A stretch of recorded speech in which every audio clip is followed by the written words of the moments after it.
Good afternoon. I'm Dr. Patrick Cawley. I'm the CEO here at MUSC Health System and the Vice President of Health Affairs in the university.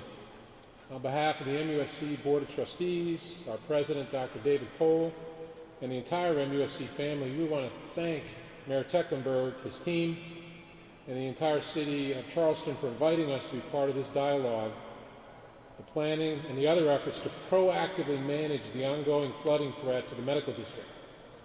We appreciate your leadership and your understanding of the issues that we face operating the state's #1 hospital within a flood zone, and we applaud your commitment to helping us resolve this complicated and critical issue for the peninsula. Each year that MUSC faces severe tidal flooding and we continue to have a lack of storm surge mitigation preparedness in the medical district, that poses additional health and human safety risks. Our governor and our mayor recognizes, as we do, that it's time to act, and this investment will allow MUSC to connect to the city's deep water well storm drainage project, and that connectivity is critical to our mission and will help us continue to ensure the safety of our patients, our families, our students, and our entire care team as we continue to transform, grow, and change what's possible in healthcare. So along with the City of Charleston, we'd like to thank our medical district partners, the Roper St. Francis Health System, the Charleston VA, for their collaboration on necessary improvements to the district. Together, we are making it clear that what affects one organization affects all of us.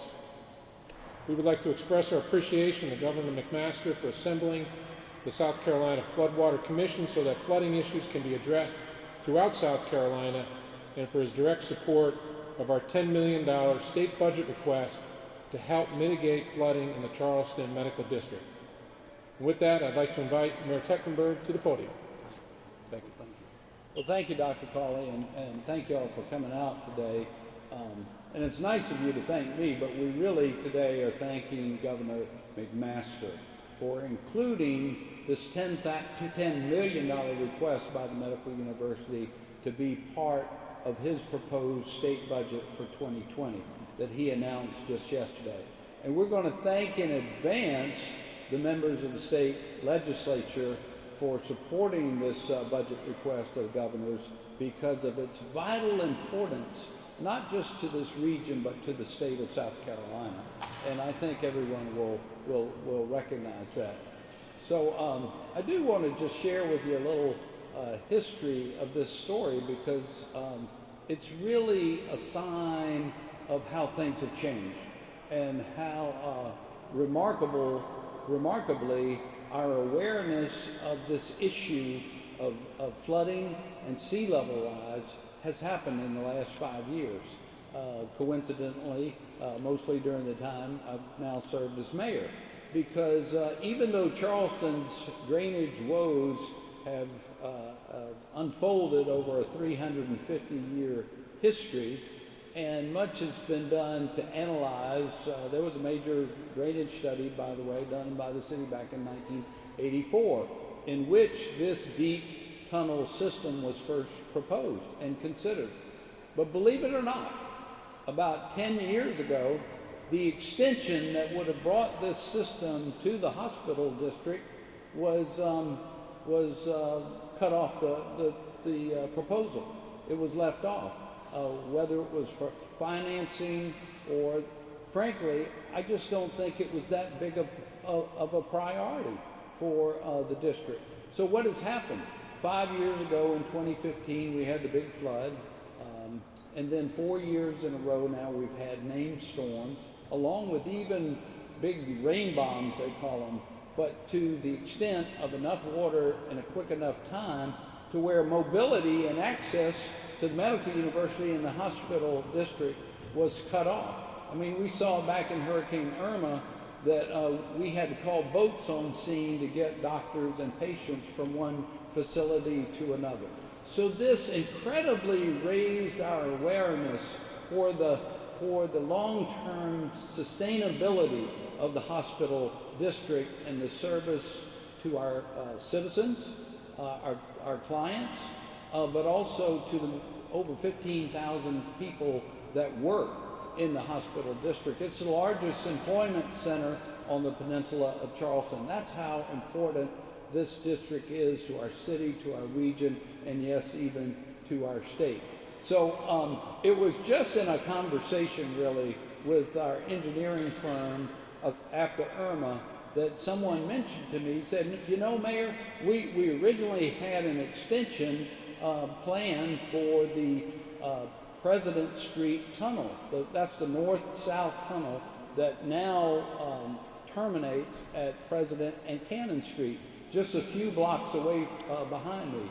And for just a little bit more money in the relative scheme of things, it's a $200 million project, we could extend that tunnel and serve 35 acres right in the middle of the hospital district where this access has been compromised by both sea level rise and these storms that we've been seeing. And so I do serve on the Governor's Stormwater Commission, and we were having a meeting here in February, and I invited the governor to go down with me into the tunnel. It's dry right now, it's not full of water, it's under construction. And we got on a little tram, we entered up near Burke High School and traveled south to the terminus of the tunnel right below President and Cannon Street. And I had a little map of the medical district, and I said, Governor, we're just about 3 blocks away. If we could just extend this tunnel that distance, we'd be able to serve the hospital district and put behind us this risk we have of flooding serving the hospitals. And right there on the spot, he said, Mayor, we're going to work to get this done. And so we are just, he's a man of his word, and I am so thankful to Governor McMaster.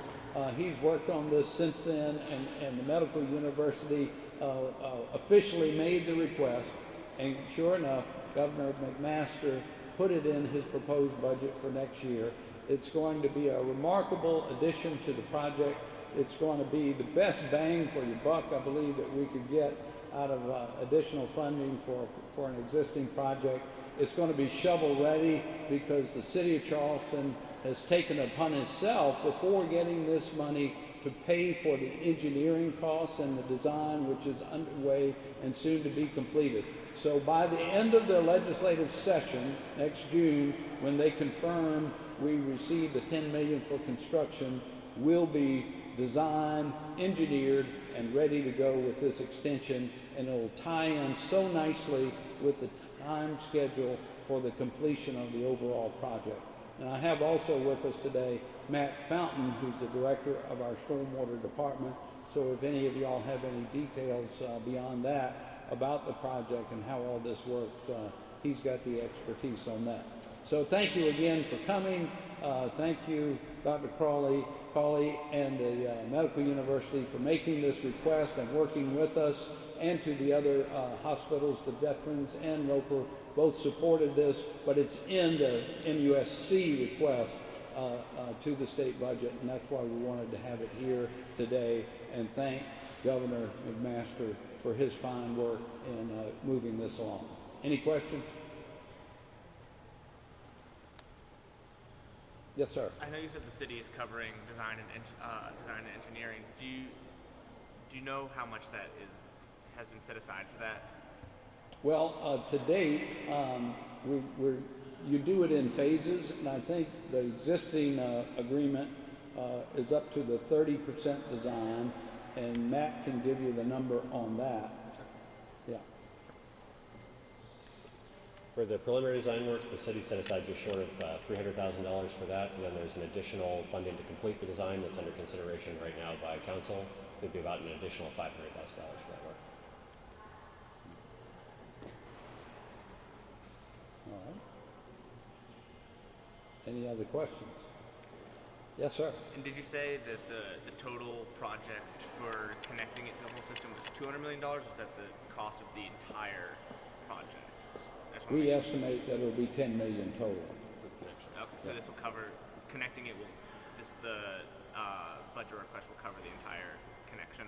That's right. That would be to drill a new shaft on the location will be just adjacent to Earhart Street, which is 1 block over, and then they'll complete the tunnel from the terminus that I mentioned at the end of President and Cannon Street over to the new Earhart Street shaft. Thank you. Yes, ma'am. What was the estimated timeline that you had for the phases? You just have phase 1 for now. Speak up a little bit. What was the estimated timeline that you had for all the phases to be complete? Is there a timeline yet? Yes, there is. So I'm going to go back. I think I know all the dates pretty well, but I'm going to ask Matt to answer that one as well. So the connection of the new work would be complete in summer of 2022. At that point, the system would function by gravity flow. We would have about another year of construction to build the pump station at that point, which would then let it have a higher performance at low tides and then a much better performance at high tide events. But even when the gravity system is complete, the differential in the volume of water that can be handled by just the gravity system, even before the pump is put on, is something like 5 to 6 times above what our drainage capacity is. And that will serve not just the hospital district, but about a 650-acre drainage basin that will include the entire Septimus Clark Parkway, so that the inconvenience and inability of access that we've seen on this major roadway through our city due to flooding will be a thing of the past.